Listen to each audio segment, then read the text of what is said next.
Hello everyone, I'm going to do a short video here to talk about booking on Carnival.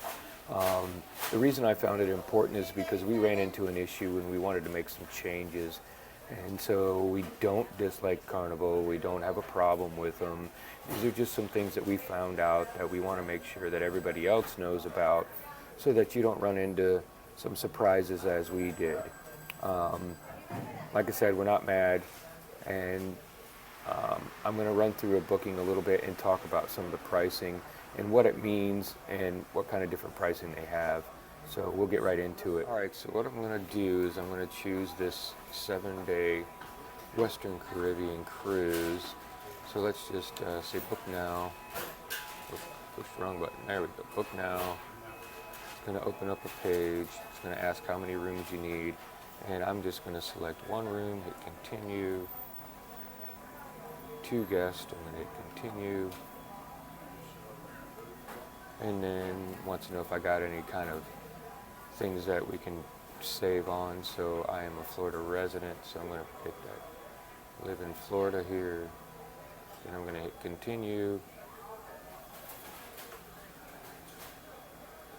Alright, so then these are the obvious prices. These are the things that everybody sees. You don't really think much about because this is what looks like your options are, whether it's a suite, a balcony, ocean view, or interior, or even Cloud9 spa. We got different prices for that. So you make one of those choices. I like to have a little bit of a window, so I'm going to go with the ocean view. Now in the ocean view, they have other things you can do. Like if you want a deluxe ocean view, it charges you $4 more a day, and the same thing for the deluxe ocean view. So I'm just going to pick the regular one. All right, now here is where it gets important. Now see, it shows you right here that this is an early saver price. And it doesn't really show you that there's much more about it. You can learn more about it. But right down here where it says more options, this is what we need to look into right here. This is what most people don't know is available. So it just kind of expands a little bit more, and you find out that that same room has 3 different prices. And so why is that? Early saver, fun select, and autumn chill. Now, if you pick this early saver right here, we click on learn more, you'll find out that it says that you have price protection, which means if there's a better price later on, they'll honor it if they put a sale on or something like that.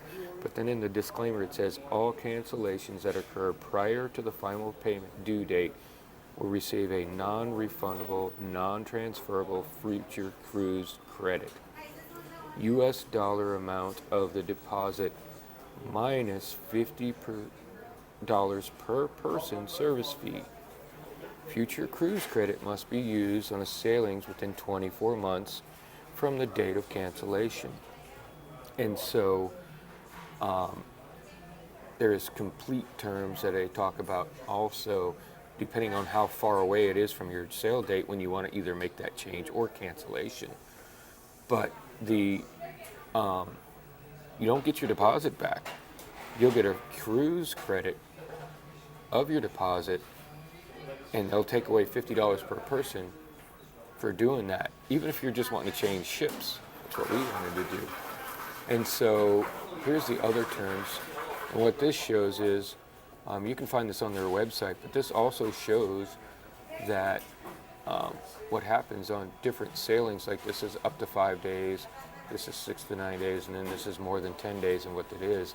And we'll just go, since we're talking about a 7-day cruise, up to 76 days before your cruise, if you have the Fun Select or the Autumn Chill type deal, you can get no penalty.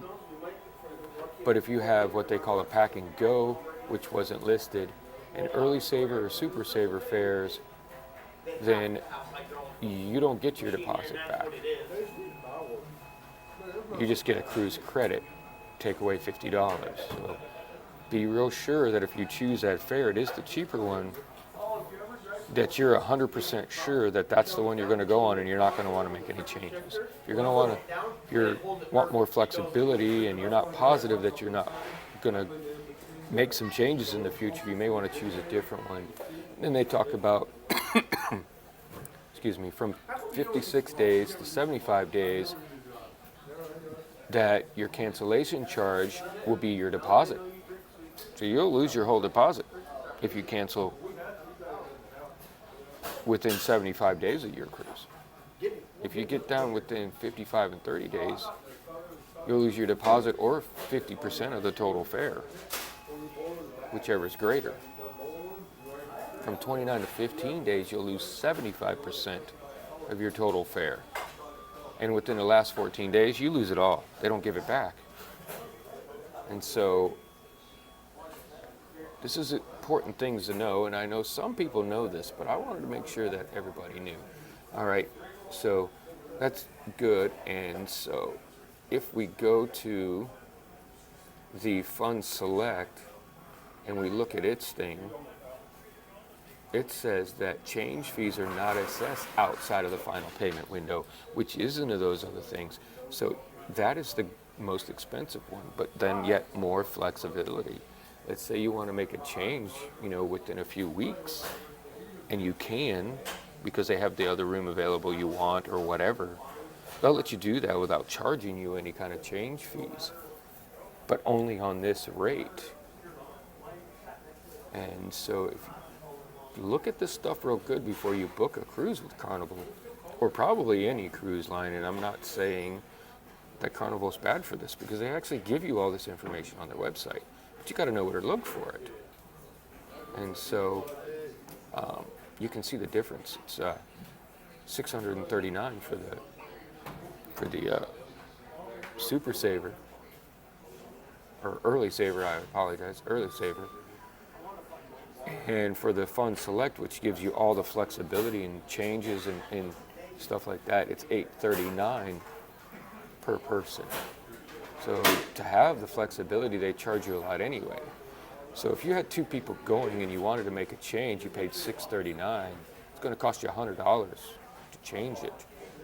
But down here, it's costing you $200 more for the difference. But it also says something about a 2-category upgrade.